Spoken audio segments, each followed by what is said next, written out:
it's Pam with a quick organizing tip, and this organizing tip is regarding spices. Now these tiered or stepped organizers are wonderful for keeping your spices all neat and organized. However, there is a problem that not many people notice. If you use cans like this, you can clearly see what spices there are on each level. But if you use these taller containers, the ones in the front often block the label in the back. So my quick tip for you is to put the label on the lid of your spices. If you don't have a label maker, you can always make your own label by using masking tape, painter's tape, washi tape, any of those tapes, and a little Sharpie, and you've got your own label. And then you can see all your spices in the back. Because if you look to the back here, apparently that spice says it's improved taste, but I don't know what it is because I didn't put the label on the lid.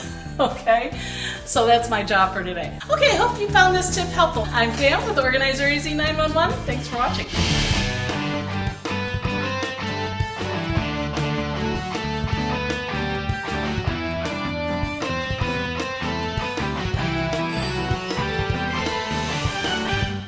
Hey, if you like this video, why don't you check out one of these over here? And don't forget, the links to my socials are found below.